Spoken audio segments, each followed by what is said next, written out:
Wow, it's only 10 minutes after the top of the hour. Color me surprised.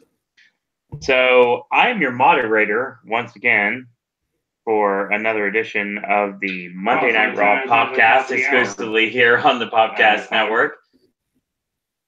And the sounds of my reverberation proves that I just don't care anymore. My name is Owen. Joining me, as always, is the true host of this show, and that is Ashley.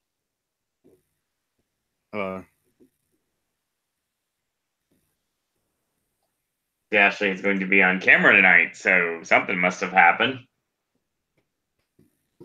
TLDR. Oh, no.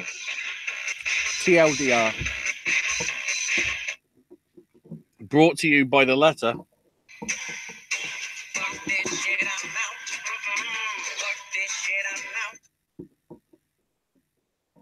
This is going to be a fun show, I can tell already.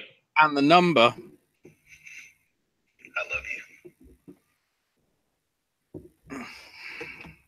you.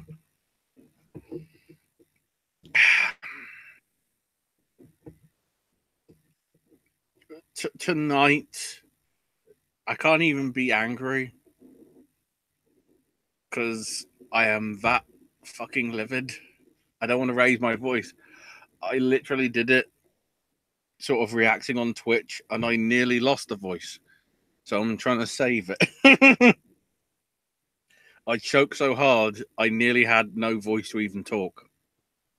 That's how bad it got. One thing, just like, it was like that topped it all. It was just an endless stream.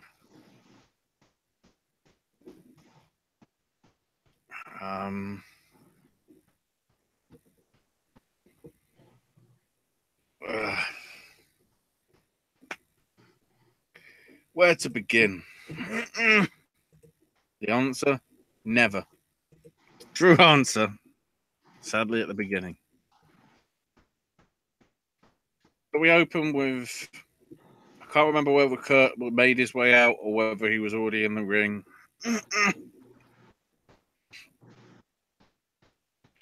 And no, I think he made his way out because it started off with Ronda and Nia having their contract signing. And also Sami Zayn with Bobby Lashley's sisters. So, Ronda's there. The contract signing's later, which Angle will preside over. We're also going to have a women's Fatal 4-Way Money in the Bank qualifier. Except, here comes Stephanie McMahon.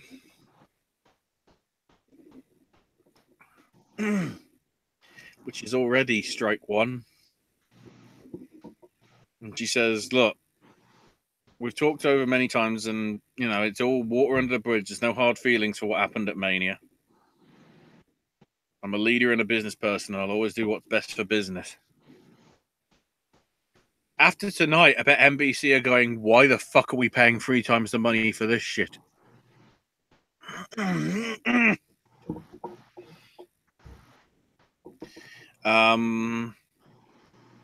So she's saying, I think your emotions have got in the way a bit. So I will be the one that's presiding over the contract signing for the Raw Women's Money in the Bank ladder match championship.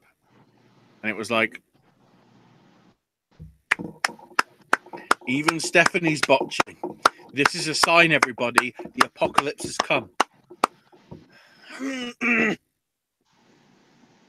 And Stephanie's saying, you're being too goody-goody to Roman Reigns. And I'm going... And then I'll call...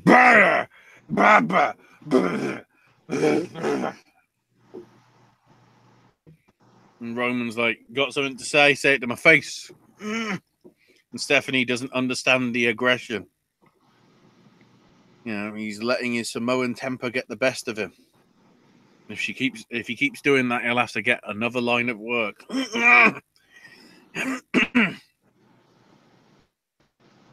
And Reigns says, hey, you watch your tone when you're talking to me. Otherwise, I'll take out your favorite superstars. And Stephanie's like, I don't play favorites.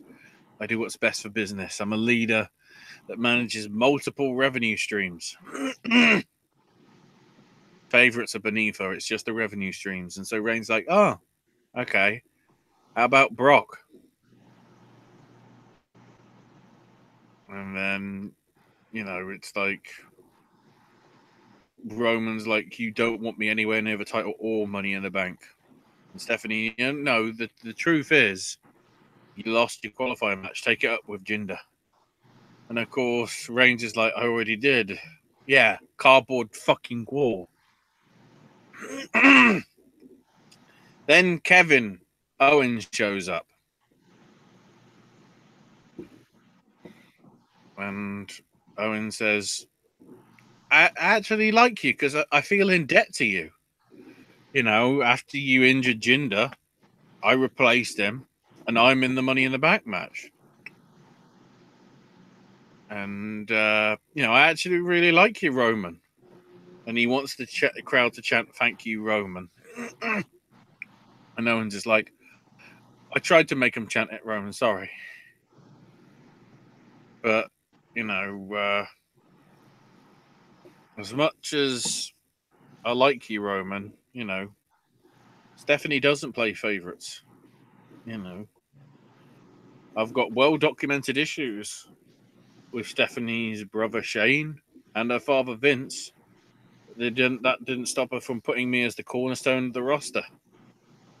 She knows talent when she sees it and puts his arm on her shoulder, and she's just like, don't you dare do that thing, that hand on my shoulder. She bluffed. She fucked the lineup again. Apocalypse. So we're going to get a match between Kevin Owens and Roman Reigns right now, which, lo and behold, had a run-in from Jinder, which led to a DQ. And then Seth Rollins came out randomly to make the save.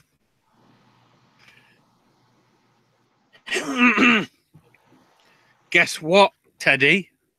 Tag team match player. Which Seth wins with a stomp. That's all I really want to say, because this entire segment of all the Seth and Roman shit lasted 45 minutes. What?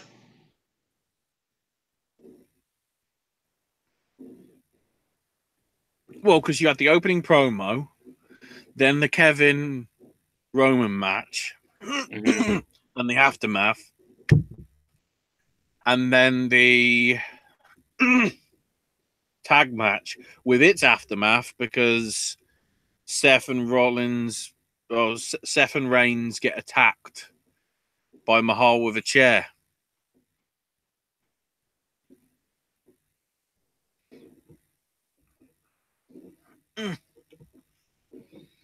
And then it's confirmed, Money in the Bank, Jinder Mahal versus Roman Reigns in a who gives the fuck match. And then we get to the Sami Zayn thing.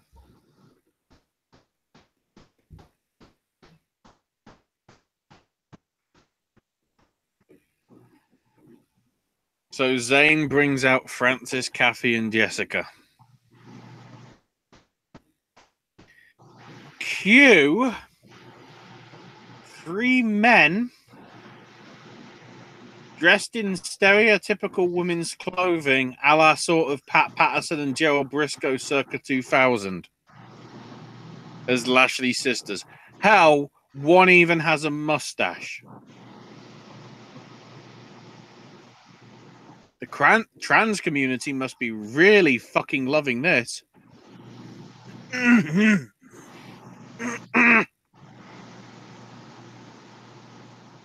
Kathy says that Lashley used to bully her, so she took the broom and swatted him away. She's actually got a broom. Francis has got a helmet. says, I used the helmet to hit Lashley so he'd stop hitting me on the head. And Jessica says, I carry the towel because Bobby would make me cry. And they rip the shit out of Lashley. Out comes Lashley. And he's smiling away at everything. Which you'd think, because if Bobby was sensible, he'd have gotten his car, left, worked out, WWE have to work out how to end this fucking segment. And Lashley said, I'll go back to Impact, thanks. At least it was actually appreciated there. And the thing is, Lashley's like, yeah, come on, guys, I'm smiling. The crowd does not give a fuck about him. You know, they're trying to establish, like, oh, he's this big name. They don't give a shit.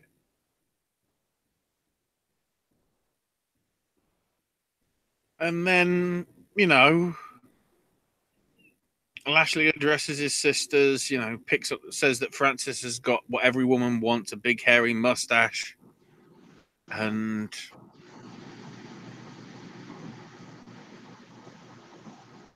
Zayn and the sisters beat the shit out of Bobby until Bobby sort of powers them out, and Kathy, the first sister, gets thrown over the top rope, but Kathy doesn't know how to get out the ring, so we get a giant botch on that. Francis gets thrown out with the helmet on and whatever. Jessica gets taken out, gets whipped with a dirty towel, hits that person with a spine buster. Then Kathy comes back in, gets Kathy's broom, mop, whatever you want to call it, and bloody puts it in the person's genitalia area. So Lashley just committed sexual assault. And throws said person out of the ring.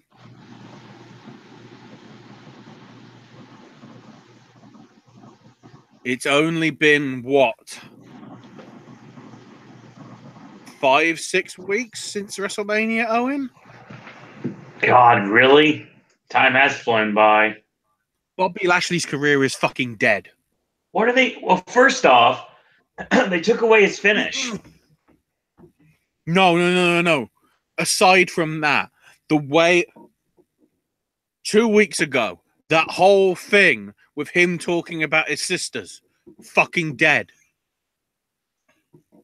Last week, when Sammy said, oh, I'm bringing out the sisters for an expose, deader still. And then when he did wrestle, crowd was dead. And this, like afterwards, after he got rid of the people, you'd have thought people would be cheering because, like, this shit is over. They didn't even react. Fucking Vince wrote this because he thought people would fucking laugh. He needs to stop.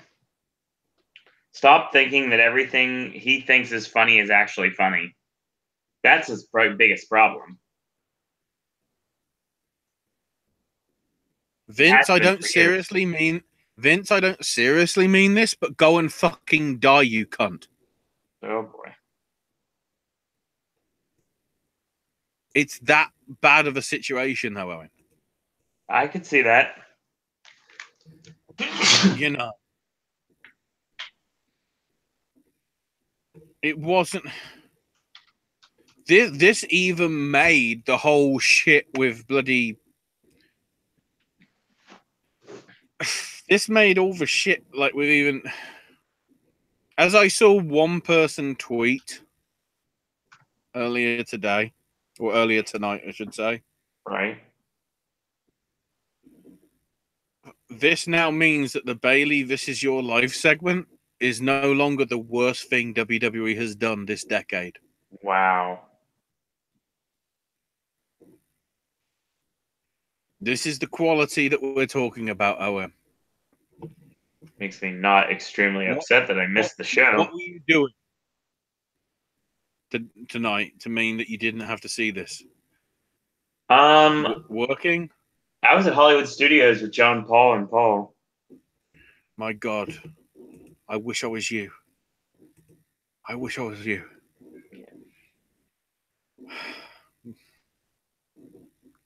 People wonder why I'm so down on WWE product. Then Renee is interviewing Alexa Bliss backstage and whether she's concerned about facing Ember Moon, who beat her in a debut. And she says, like, that's history. You want to know history? 410 AD, Rome, the greatest city ever, taken down by the Visigoths. And you know why the Romans weren't ready? Because they weren't prepared. The Visigoths came in with a surprise attack.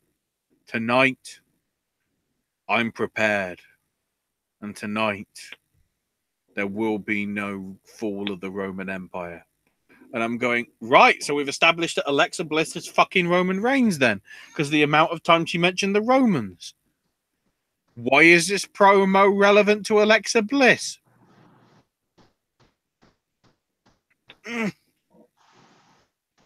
Also, I don't know what Mickie James was wearing. The best I can come up with is tit covers. Because it was ridiculously Cleve. That's all I'm saying. And I don't mean Cleveland. I mean just Cleve. Of an age kind. The one nice bit in this match was when Mickie was basically distracting Ember, which allowed Bliss to sort of toss her very acrobatically into the ring barrier. Okay. Which was nice. But Alexa tries to get a roll-up win thanks to Mickey's distraction, but then Mickie is ejected. And Ember Moon wins with Eclipse. An okay match. But the main factor is you can tell these people are fucking knackered. After all the traveling they've done for the past month. So here comes Braun Strowman backstage and Finn Balor in his gay pride shirt on a night when we saw the trans community get fucking ripped to the shreds by the Bobby Lashley sister thing. Great timing, guys. Not.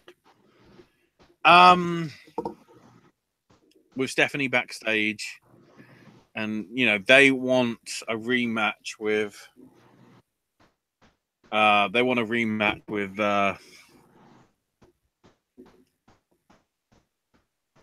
McIntyre and Ziggler. I forgot their names. That good a show. And she was like, "Wait, you aren't a tag team. In fact, you're going against each other at Money in the Bank. So how about tonight? Finn versus Braun. And Braun got an apple randomly out of her fruit basket and crushed it in front of him and says that he loves competition. An okay-ish promo, but Stephanie got involved, which made it shit. And then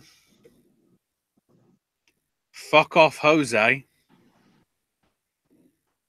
took on Baron Fuck Off in a fuck off match. Baron won with End of Days. Jose is becoming Adam Rose by the second. They brought him up for no reason. So then Kurt's asking about with his phone with bad reception because he isn't in his office. Chad Gable comes in. And the implication is Gable was going to be Kurt's choice for, instead of Kevin Owens for the qualifier last week. And then here comes McIntyre and Ziggler. And, you know, talk smack on Angle. And Gable says, wow, you think you're so special? And Drew goes up to him, and Drew's about, I think, 2 foot taller, which must mean that Drew's got lifts in. Because I don't think he's that tall, that much taller compared to Gable, from what I remember. And later on, we're getting Ziggler versus Gable. You can probably guess what's going to happen there, Owen. God. We'll get to it. Then the thing that sort of somewhat elevated the show to actually being fun. Here comes the B team, openly sharpieing their shirts as they come out with the bloody giant B on the front. They're taking on Breezango, who say that we have better merch. After about 2 minutes, B team hit the back suplex neck breaker combo thing that they've got for the win. So B team are 2-0. They go crazy in the ring. They go onto the commentary table. Curtis Axel does swimming on the commentary table. Bo steals Coach's chair on its wheels and everything. Curtis sort of grabs him in a hug, and they roll down the ramp and fall flat on their ass, because then when the ramp goes straight, they haven't got the weight, so they just fall over. It was fun, but at the same time, it says a lot that that's the best bit of the show. A squash match of no consequence whatsoever. And then, just to prove that nobody's going to watch the final fucking hour, now we have the Raw Women's contract signing. So, you know, Stephanie's in the ring saying, you know, in a few weeks, you know, biggest box office attractions is getting a shot at the Raw Women's title, but none of it happens until we sign the contract. Out comes Nia Jax, you know, the face. The crowd don't give a shit. And it says, look, I know you've had your issues with Alexa, you know, your former friend and whatever. It's a bold choice for your next opponent, and then introduces Ronda. And then, you know, when Ronda comes out, she's like, how's your arm? And like, well, you know, there's a seat. Go and sit in it, both of you. And then Stephanie's like, so how does it feel to leapfrog the entire Raw women's division? Women that you said are far too more deserving than you to get a shot. And Ronda says, look, I know what you're trying to do, Steph, but Nia challenged me rather than me challenging her. And then McMahon suddenly goes onto Ronda's side of the table and goes, yes, Nia, why did you challenge her? Are you trying to make a name for yourself at Ronda's expense? You know, Ronda's never had a singles match in WWE, so, you know, she's ripe for picking. And, you know, Ronda also comes from, like, places where there's weight classes. So, again, we're implying the fucking weight issue here, because it's like there are no weight classes. And then Ronda doesn't like to lose. So all of a sudden, she's back on Nia's side of the table, going like, you know, if she beats you, Ronda, you'll just tuck tail and leave, meaning that Nia's the baddest woman on the planet. And then suddenly she's on Ronda's side of the table going, but it took Nia 15 to 20 minutes to beat Alexa Bliss back at Backlash. You know, maybe Ronda thinks that you're lazy, Nia. You know, can Ronda get the armbar on you? And then Jax just you know, she's had it heard enough and says, you know what the truth is? Ronda can't get the armbar on me. I'll make a name for myself by beating you at Money in the Bank. Nia's gone heel, everybody. Nia's gone fucking heel despite everything that happened to her in the past 6 to 8 weeks.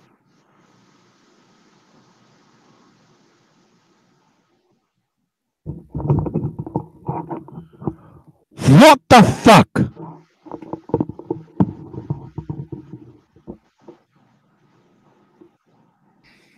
And then, signs the contract. Ronda signs it, pushes the table out the way. And Ronda's like, I'm happy the truth came out. And they shake hands. And Rousey's just looking at the arm and going, I'm going to take the title and your arm. I honestly do not give a fuck about this, especially when we might as well bring in this backstage news. You know how the European tour was going to be Mickey versus Ronda in a set of singles matches? Right. They all became 6-woman tag matches. Do you want to know why I win? Reasons? No. The backstage motto or the backstage belief is that Ronda is not ready for singles competition. In 4 weeks, she's facing Nia Jax for the Raw Women's World title. And she's not ready for singles competition. That's not good.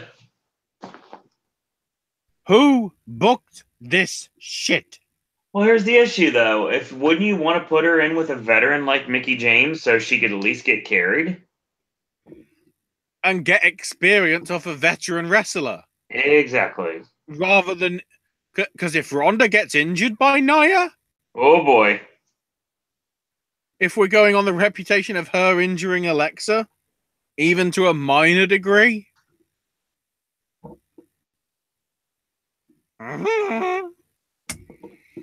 Welcome, Jeremy Mills. He says, hi. Tyler Powell, Ginger Boy Wonder says, what the hell are they doing with Lashley? Just sad. Oh, I can't even get fucking angry because I feel sorry for all the... Well, I don't feel sorry for the writers. I don't feel sorry for Vince, who should die. I don't feel sorry for Stephanie, who should also die. Sorry, Triple H, but it's getting to that point.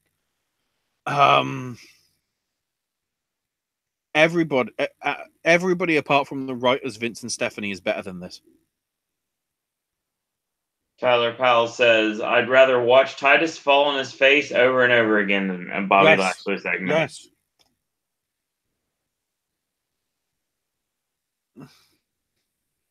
I found I'm going to have to... Actually, Owen will be able to find it if he goes to my Twitter. The last thing I retweeted, I think. Just watch that.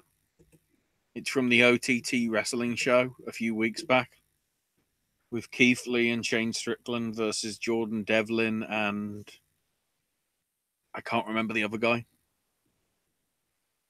But it's on my Twitter. I think it's like, this is the funniest thing I've ever seen.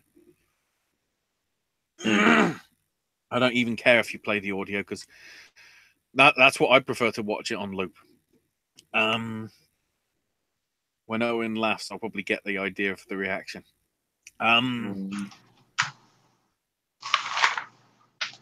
So Gable versus Ziggler. Ziggler wins with a super kick.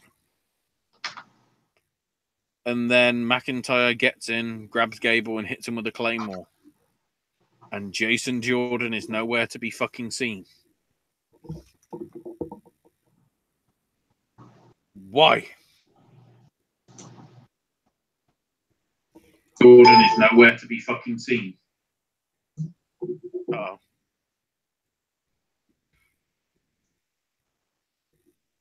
Is he trying to find the tweet?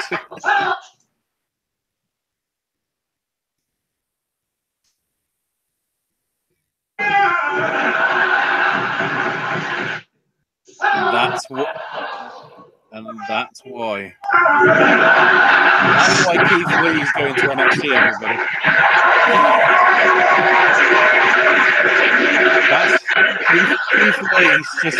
Keith Lee sounds like Marvin Gaye.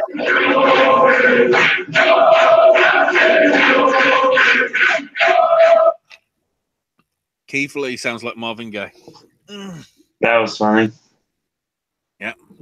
Better than this shit. Sounds like it.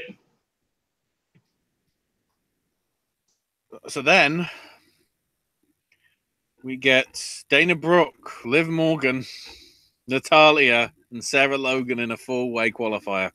Oh man, I know there's only one person I want to win this, and I know she's not going to. Logan taps out to the sharpshooter. Of course she does.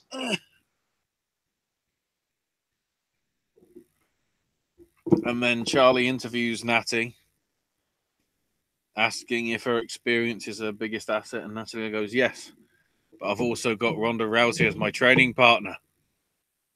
Ronda will be the women's champ, and I'll be Miss Money in the Bank.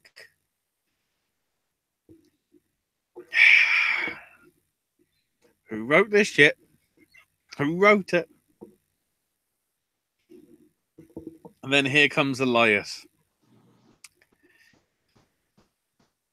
Some of this promo did work because he goes, from the moment I arrived on Monday Night Raw, the company's stock has got up 150%. It's trading at an all-time high. There's no such thing as coincidence. It comes down to one fact. The NBC Universal and everybody else, so can't mention Fox because it's not confirmed. Everyone else knows WWE stands for Walk with Elias. Insert joke here. I did notice a sign on Twitter that was retweeted by a number of people going, oh, you say you walk with Elias? Name 3 of his albums.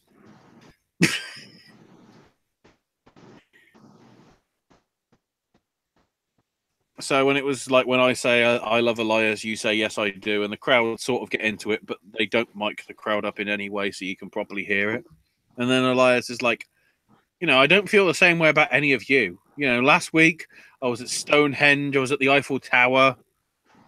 So, you know, think how shit it is to come to Albany. And then Bobby Roode makes his entrance, and then Elias attacks him from behind. And the referee's checking on Bobby and says, do you want to go on with the match? And Rude's fine. And when they start, he throws the robe into Elias's face and attacks him. Elias wins with a drift away because this feud mustn't continue. But it's going to. Fuck. So Elias is walking to the back. Braun Strowman's music hits and he just shoulder charges him out onto the stage. Thank God that happened because, again, the match was shit. But Braun Strowman just laying out Elias was funny. However, it's supposed to be. It sort of was. So then we had the Finn Raw match, which, I mean, I don't know what to say about it. Okay. It was a good match, but the problem is if I say that, it's like no shit because of how terrible this fucking show was.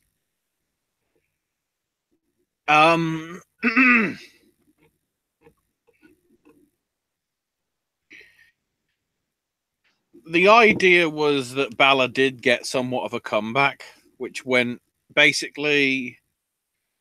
It was pretty well done. The spot that I'm thinking of. So, Balor managed to dump Braun over the top of the barricade, and he was there on the wall of the barricade, like puffing and going. Ah, I finally got rid of him. A la Vince McMahon in that match against Hogan at WrestleMania 19.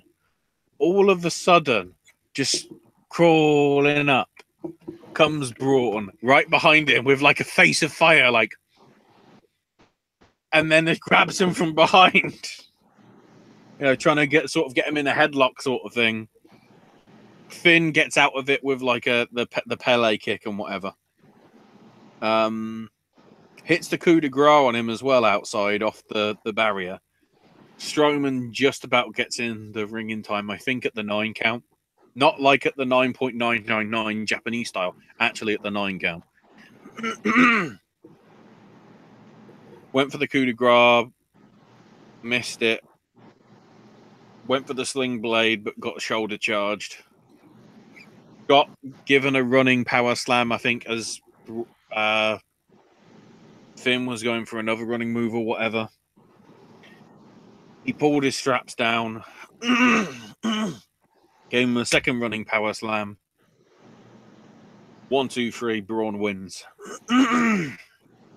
And then he's sort of looking over him and sort of like teasing, doing it again. He grabs him, picks him up, goes to the corner, props him up in the corner, goes to the middle of the ring, does the arm thing, points to the briefcase. And that's how we end with, I guess, the best you can do as a show of respect. And that was this fucking show. That was this fucking show. Does not sound good at all. It was one of the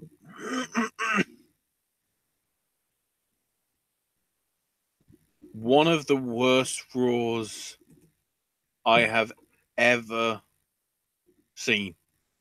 I really think it sounds like a broken record, but every week it's really challenging how bad it's going to get. Oh, I mean, you sort of knew the result of what was happening, and there were nice little spots in the main event, but it's still like this is clearly acting as filler for whatever the fuck is going on.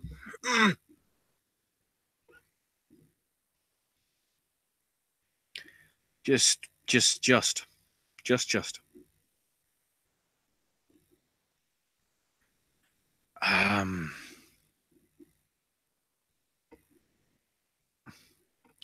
I don't even know like what to say, you know.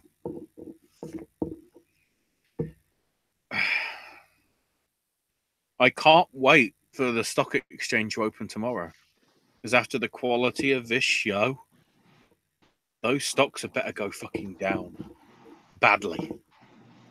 I mean, hell, today on the leak of that Fox News thing, the shares went up $6. They went from actually, no. It went as high as 8 because the shares were roughly at about 52. And at their peak of the day, the shares got to just below 60.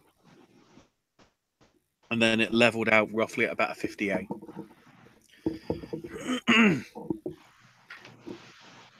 So as I say, I bet NBC are like, we're paying 3 times as much money for this shit.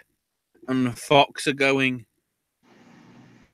wait, we're actually signed on for this shit? And everybody else is going, shit.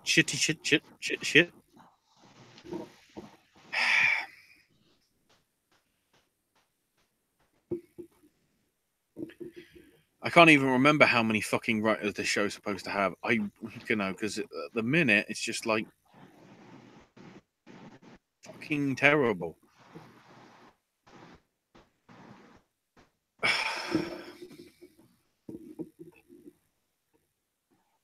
It's just, I really don't know. I really don't know.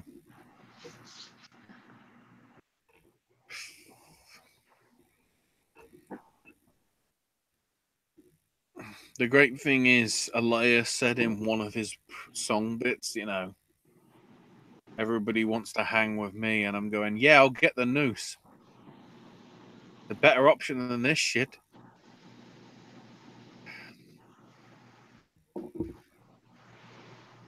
So yeah, TLDR.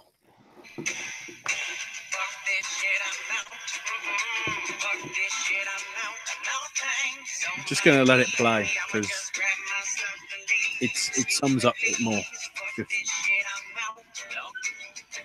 Especially the last bit.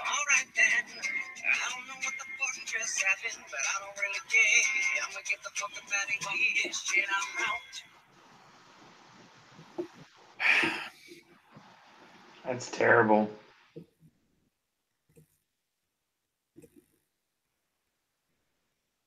I don't even want to rant about it because I feel like they aren't even going to fucking pay attention to it anyway. Probably not.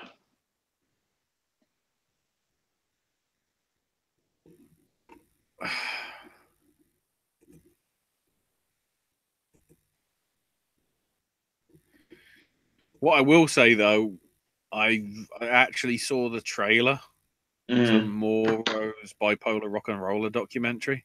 It's on Showtime on Friday. Holy shit.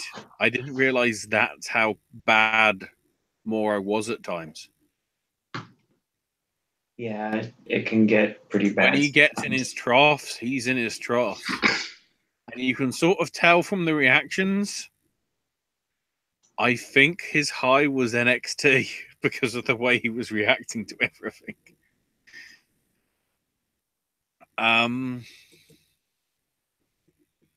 So with the fact that bloody, as well with the fact that bloody JBL was making fun of him and everything. Yeah, that shit ain't gonna fly for very long. No. Anyway, I mean that's probably why he isn't even in the company.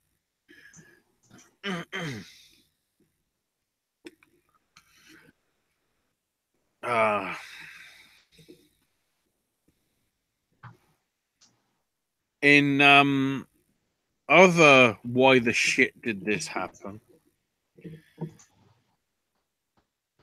Cue the fucking angle that happened on bloody the House of Hardcore show last night or Saturday night or whatever.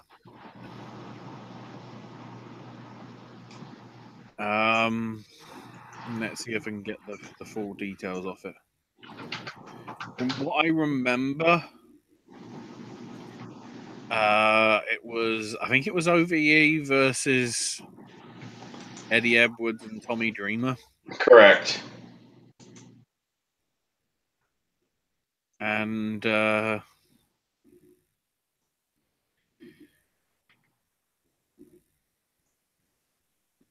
Chris brothers won because Eddie turned on Tommy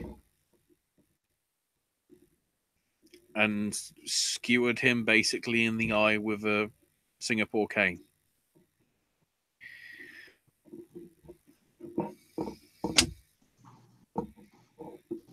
Don't need that shit.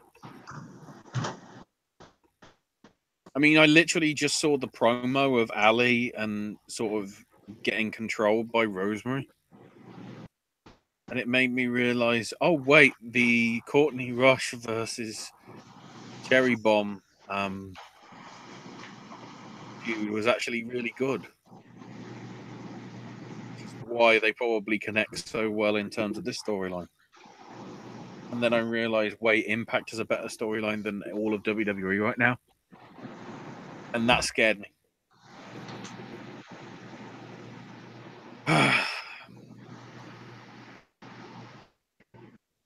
I guess one of the big things to talk about, considering it's coming up in a month or so, I think, is it looks as if, based on the big show on Friday, the CMLL anniversary show is going to be having a hair versus mask match between Rush and LA Park.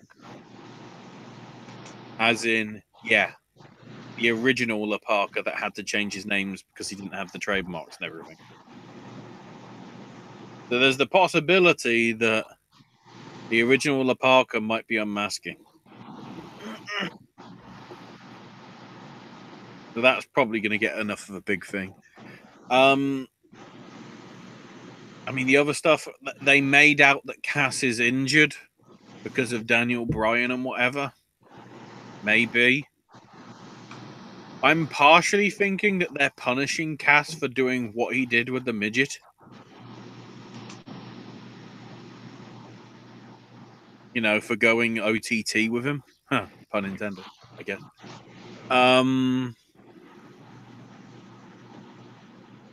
So the storyline situation now is tomorrow. It's going to be Daniel Bryan and Jeff Hardy in a like a repechage style match, and whoever wins that faces Samoa Joe on next week's SmackDown to get the final SmackDown place.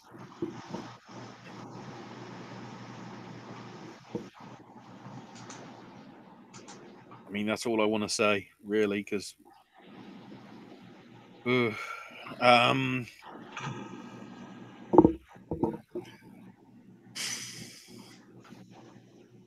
actually, I realise what I need to talk about now, because Owen will decree it, because, you know, it's his favourite band. Let's talk Be Here Now.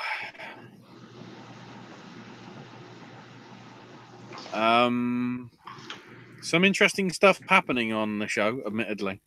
The thing that Progress did announce beforehand is they're going to be having a tag team Thunder Bastard match on the Wembley show. And the implication being, considering there's already been 2 Thunder Bastards this year, that there may not even be a Thunder Bastard match in 2019 to make up for it, because they've done so many. The idea is that at every show between now and September 30th, the idea will be the 7 tag teams that are in it are going to be competing against each other, and then by the end of it, there'll be a league table, and whoever finishes top of that league table, you know, whoever has the best win-loss record and whatever, gets to go in last in the Thunder Bastard. And on top of that, the champs, the grizzled young vets of Gibson and Drake, will be defending their titles in all their league matches, if you will, between now and September. So there is the possibility that the title could change hands multiple times before we even get to the Thunder Bastard.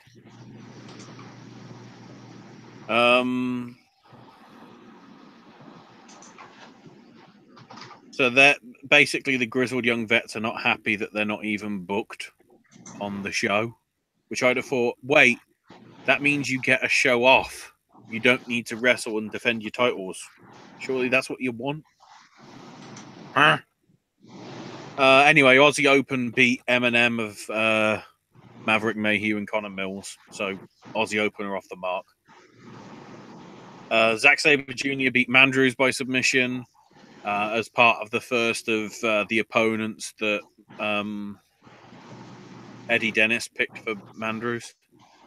Volta beat David Starr with, I believe, from what the note said, a roll-up out of all things. Instead of like a big crazy thing, Volta won with basically a fluke. Then the announcement came that Trent Seven was injured, so he wasn't able to compete. So British Strong Style had to be in a handicap match against Havoc, Haskins, and Flash Morgan Webster. So Havoc hit Tyler with a barbed wire baseball bat, and Kiss of Death got the win for the heels. But then all of a sudden, Christian Michael Jacoby from WXW showed up. And then Ilya Dragunov showed up. And Dragunov versus Pete Dunne is confirmed for Wembley on September 30th. Then after the interval, Travis Banks beat Jack Sexsmith by referee stoppage. They did a good build, from what I've been told, of Jack Sexsmith trying to get the upset win and whatever, but didn't. Travis tried to walk away, but Volta came out and stopped him. Basically, he had him in. Travis had him in the Lions clutch submission, and Jack was just not responding, so the referee just had to stop it. The Atlas title was won by Doug Williams, beating Rob Lynch, Joseph Connors, and Rampage Brown. And then in the main event, thanks to according to the people that were there, way too much shenanigans, Ginny is the new Progress Women's Champion. I believe the first time that belt's changed hands since it was inaugurated. So Ginny is now truly the queen of Progress right now. Aside from that, and of course the show this coming weekend in London is the show where it's actually 1978 and people are being encouraged to dress in 1978 gear. So, you know, that should be nice. So ICW's Ready Player One, aka the TV tapings, Stevie Boy came out with the Filthy Generation to celebrate the title, and he says to all the fans, you know, F off because I'm having the night off as BT Gun isn't clear to compete.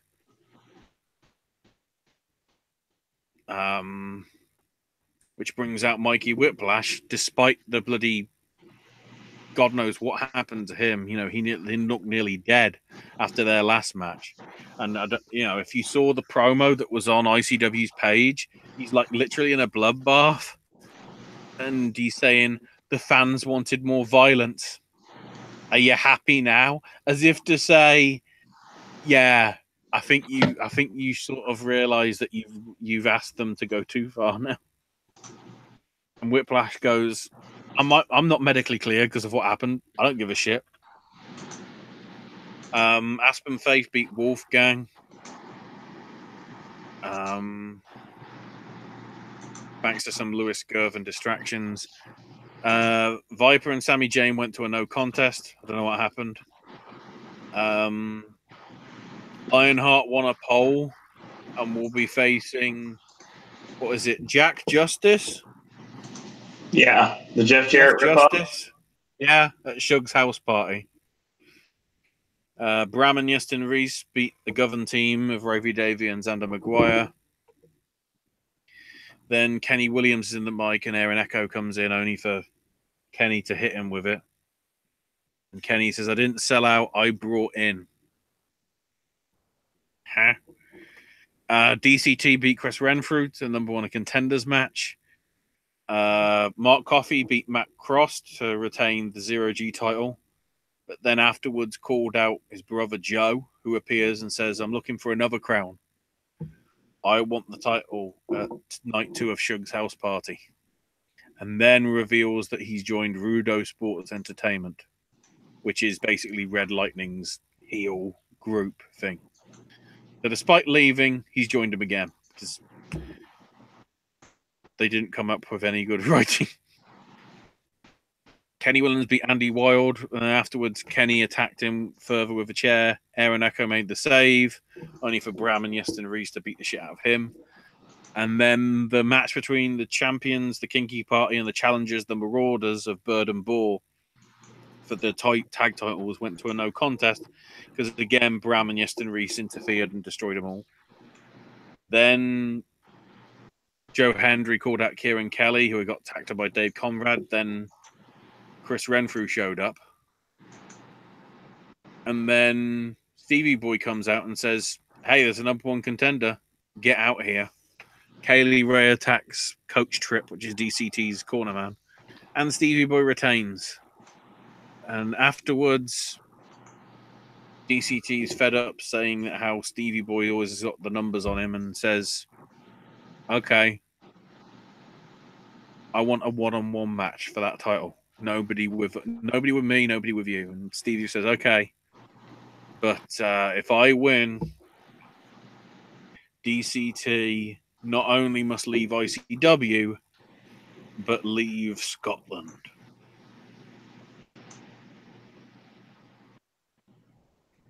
which I guess just means that he's going to be winning the ICW title in an English city. Somewhere.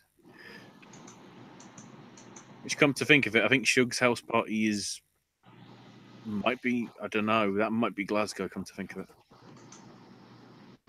Can't remember off the top of my head.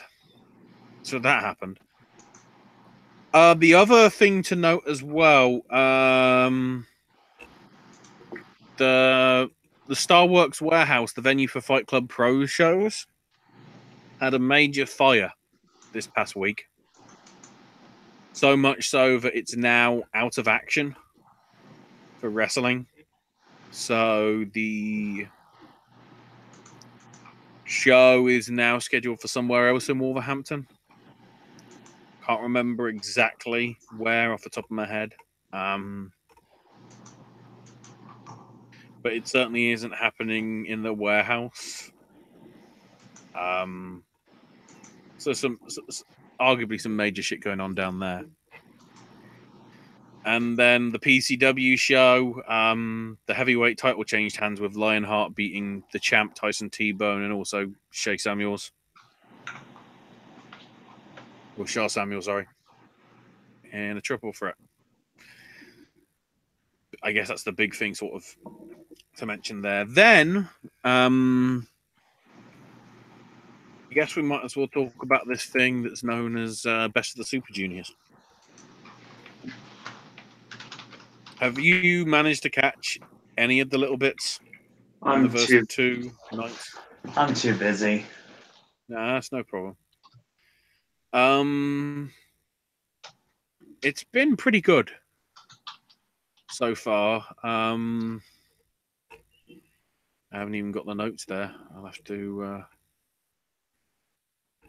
get the stuff from because I know day 3 sort of, or night 4 is happening later on in a few hours and whatever. From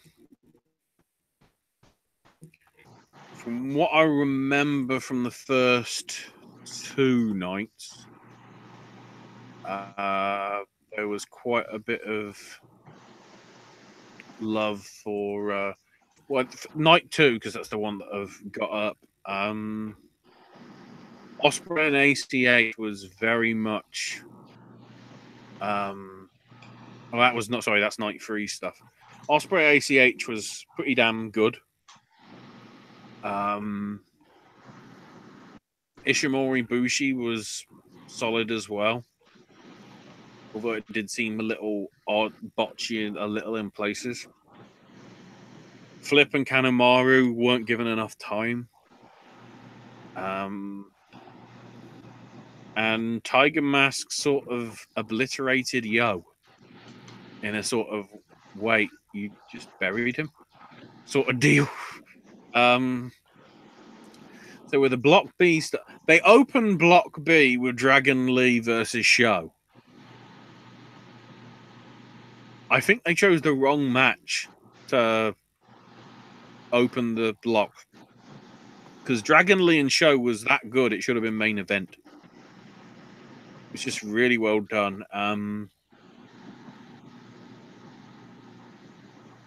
Desperado and Taguchi had its mix of excellent spots as well as the wacky comedy and whatever. Mainly with the finish with Desperado kicking Taguchi low when the referee was distracted. Sabin beat Kushida in the clash of, the Time Splitters, which was a good match. And then Takahashi Marty Skull was a very good match, which Hiromu won with a triangle chokehold submission, actually. Well, referee stoppage because Skull passed out.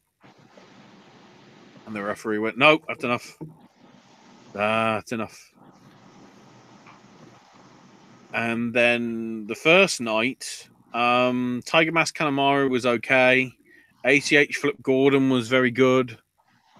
Yo versus Bushi was good. And Ishimori versus Osprey was really, really good. Proves that Ishimori shouldn't have been in Impact.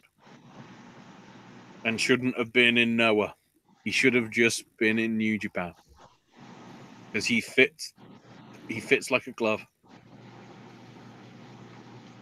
Whether as Bone Soldier or not as Bone Soldier. So we'll go into the figures next week because we'll have obviously more matches to cover.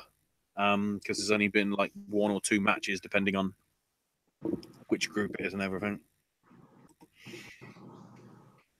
So we know now the 16 teams that are, or sorry, the 16 wrestlers that are in the UK tournament. So, you know, give me your thoughts on these 16, Owen. So first up, we've got Zach Gibson. Okay. Joe Coffey. I like that. Jack Gallagher. Very good. Dave Mastiff. Very good. Kenny Williams. Okay. El Ligero. Nice. Joseph Connors. Very nice. Amir Jordan. Yeah. Travis Banks. Very good. Flash Morgan Webster. Good. Jordan Devlin. Yes. Tucker. Okay. Drew Gulak. I like it. Sticks out like a sore thumb, but it fits so well. Ashton Smith. Okay. James Drake. Mm. And Tyson T-Bone. Yeah, it's a great lineup.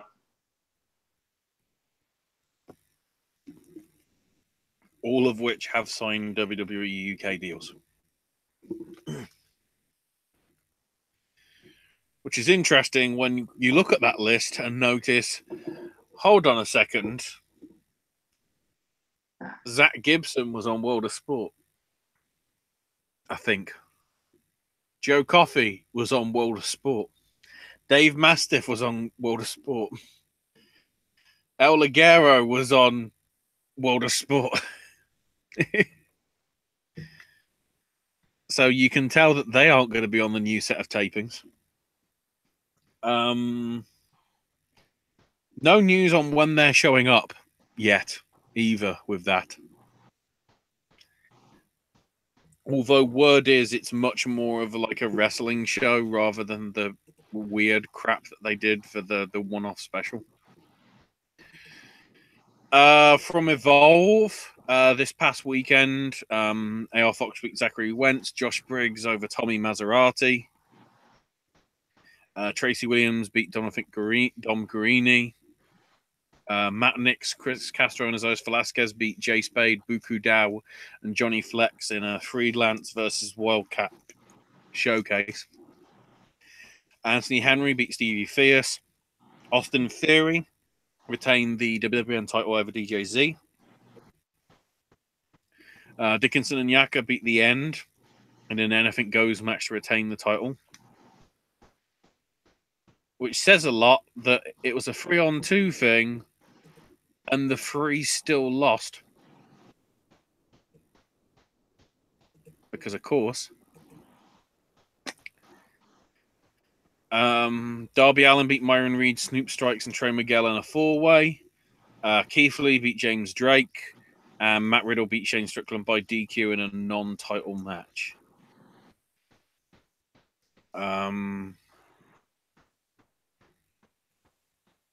Well, it is worth noting that Strickland...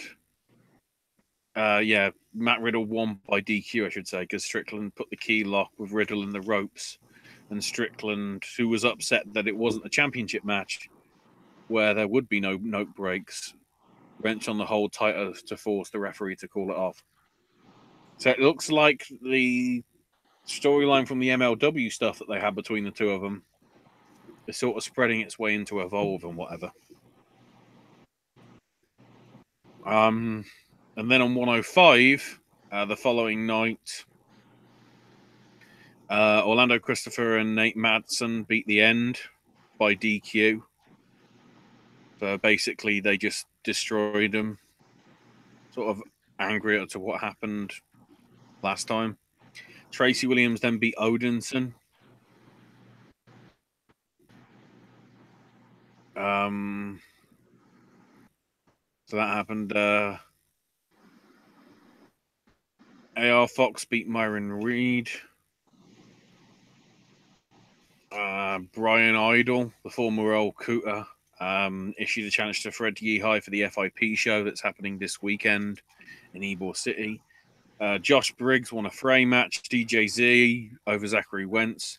Shane Strickland beat Darby Allin. Austin Theory beat Trey Miguel in a non-title match. Dickinson and Yaka beat Anthony Henry and James Drake to retain the tag titles. Then Austin Theory challenged AR Fox for their August 12th in the same venue. And then Matt Riddle beat Keith Lee to retain the Evolve title. In Keith Lee's farewell to at least Evolve. In terms of the other big stuff, just having a quick look through. Ariel Helwani is joining ESPN. Is a little, a nice little touch. Nick Aldis is going to be part of the UK Ring of Honor shows this coming weekend. He's teaming up with somebody to take on the Young Bucks on one of the shows at least. Trying to see if there's any more.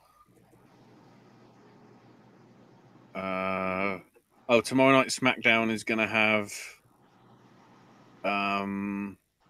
Naomi versus Sonya Deville, I believe. I guess Sonya's getting another chance or something. Also, Miz TV is going to have a New Day. One of the big ones, I'm guessing you saw the pictures from this, Tom McGee getting beaten the crap out of by apparently half a dozen men. Did you see any of the pictures from that, Owen? I'm not. Okay, I'll probably have to send over. I'll send it over Facebook to you. No, that's not. I didn't say print. I said paste. The idiot thing. Oh wow! You don't even need to look at the picture. It just comes up in the Facebook, so you can see what he looks like after he was attacked. Basically, he wrestled in the WWE in the sort of late 80s. The report being that Bret Hart did such a great job with him, carrying him in his debut match, that they sort of thought that Tom McGee was going to be sort of a big star like the next Hulk Hogan, but basically nobody else had good matches with him. So it sort of just disappeared. And he's basically a neighborhood watchdog sort of thing, and confronted these men about sort of some parking space or something. Suffered a broken jaw, broken eye socket, and concussion. As you can tell from the picture, obviously, Owen. Yes. Pretty garish and whatever. Orton's had surgery, so he's probably out of action until SummerSlam. Revival showed up at the NXT house show. Rumor is they might be staying for a while in NXT. They're going to sort of I wouldn't say repackage them, but sort of have another sort of chance to build or whatever, if you want to call it that. Trying to see if there's anything else. As I basically said earlier, the NBC Universal thing in terms of renewing Raw for USA, it's about 3 times the amount of money that's apparently been offered. So apparently the ratings didn't go down enough substantially to make people steer clear of it. And the Enzo Amore thing has concluded with no charges being filed. So that happened. Dominion has officially sold out Osaka Joe Hall, which, considering it's Okada Omega, of course. Ronda's making her in-ring debut in the UK for a random end of August house show in London. because all the shows that she did wrestle on in the 6-woman tag matches were, from what I remember, France and Germany and Spain and whatever. So it wasn't actually in the UK.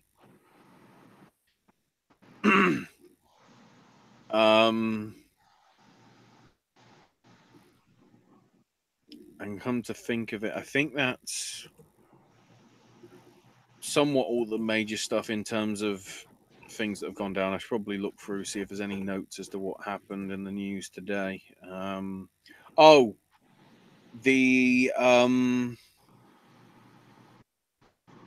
court case that was supposed to happen this week with Punk and Cabana versus Chris Amann never happened. Because basically, well, there's some word saying that they're trying to reach some sort of settlement between the two. But then also, apparently one of the judges got reallocated or assigned to another sort of more important case, so they took him off. In terms of the MMA stuff, apparently it's all happening in the UK. Because this Friday is Bellator 200 in London, which was supposed to be the main event of Crow Crop versus Roy Nelson. But apparently Crow Crop got injured in training, so he's had to pull out. They're wanting Nelson to have an opponent. But obviously, you know, it's going to be very, very short notice. The main event for sure is Jad Musasi challenging the middleweight champ Rafael Carvalho. I think Phil Davis is also fighting on that card as well. And then Sunday, it's the UFC Fight Night. Thompson versus Till.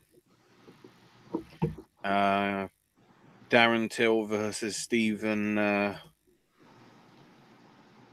Thompson. The big deal about this is the main card of like 6 matches or so is going to be covered live on UK radio for the first time ever. Probably helps as well that it's on a Sunday night rather than a Saturday or anything. That's sort of big in itself. Obviously, the television rights are still locked in with Fox Sports and sort of BT over here in the UK, but the fact alone that there's going to be sort of radio coverage on something that the BBC over here were very sort of skeptical about covering shows you that there clearly is some sort of a growing interest and whatever. But yeah, it's all going down over here apparently, mainly. They confirmed that Atami Tazawa was going to be on 205 Live tomorrow. People magazine are saying that Nikki and Cena are back together again. Who knows? Michael Chiesa will be making his announcing debut for the UK UFC show, apparently. That isn't really worth noting. Anything big happened in Stardom? No. I guess the big stuff to mention probably now is what's coming at this weekend. So I go to Facebook. So as I previously mentioned, we have got the brilliant. I forgot the Progress 1978 show this coming Sunday at the Electric in London. Saturday, C4 Wrestling has their They Live show that they're back on. AAW has Take No Prisoners. Defy Wrestling has got a show on. Alpha One has a Mortal Kombat 6. Next Monday, Defiant Wrestling are doing, I think, TV tapings. Or, YouTube tapings, whatever you want to call it. And there also is like a Rev Pro show next Tuesday, so I want to mention it now because obviously if we mention it this time next week, it'll be a bit close to the time. But the big one is the final PWG show as it stands at the American Legion Hall in Reseda. Have a quick run through the card. If I can find it. So, bask in his glory.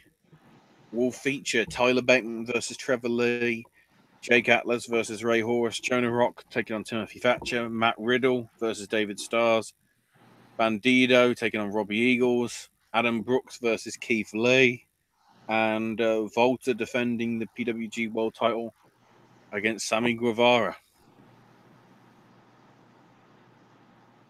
Among all things.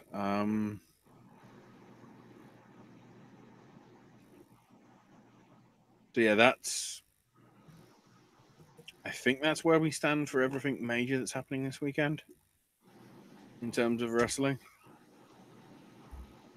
I would just say go watch any of that than Raw, in all honesty. Go watch NXT. I think, Shikara's Anniversario show. Of course, why did I not remember that? Because that's got the big one on. Mike Quackenbush, in his 25th year of wrestling, is going for the title that has eluded him to this point, and that's the Shikara Grand Championship. He's taking on champ Juan Francisco de Coronado. In a non-title match, we've got the Closers versus the Beast Warriors, which is the Proletariat Boar of Moldova and Oleg the Usurper. Green Ant with Worker Ant is going to be taking on Fire Ant. Volgar versus Officer Warren Barksdale. Tony Deppen taking on Hype Rockwell. Lucas Calhoun and Jeremy Leary versus the Proteus Wheel. Icarus teams up with Cyberhawk 2000 to take on the Creatures of the Deep. And then in Anniversario 5-on-5 style, Fifant teams up with Solo Darling, Travis Huckabee, Dasher Hatfield, and Mr. Touchdown Mark Angelisetti to take on Hallowicked, Frightmare, Cajun Crawdad, The Whisper, and Rory Gulak, because all the Gulaks mustn't have all the fun and all that. The Anniversario show will be live on Shikaratopia, which is their streaming/subscription service. I don't think anything else. Oh no, I think Beyond Wrestling's actually got a double header, which is entitled All Day, I believe, because there's a show in the afternoon, show in the evening, hence the name. And we've got New Japan still going on and all that with the Super Juniors as we get closer and closer to the weekend when E3 and UFC and Dominion's happening. Oh, that's going to be torture. But yeah, I guess taking it somewhat easier, considering it's Memorial Day weekend.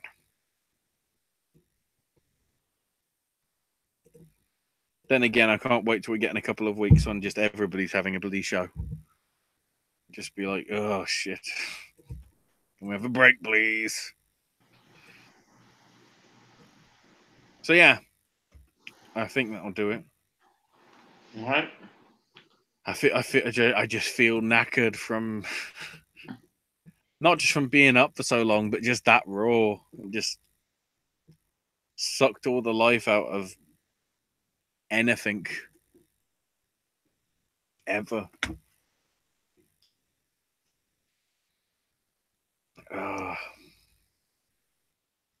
So yeah, that's the show, probably. All right. So, Asher, can find you on social media? I am on Twitter at Ash is my name UK. Okay. And we got Ashley content coming later this week. We had a new snack stash and Gaming with Ash posted the last couple days. Versus and AJ's movie reviews returns next week. And Sip and Snack will return later this week as well. Follow me on Twitter at Siro and Disney. Follow the network at Popcast Network. Check out our Facebook fan page at Popcast Network. And as always, in a world where there are a billion wrestling podcasts, we're very pleased that once more you've chosen a podcast. I'll thank everyone for watching. Thanks everyone for listening. And until tomorrow, boys and girls, that's all I got to say about that. God damn it, Vince.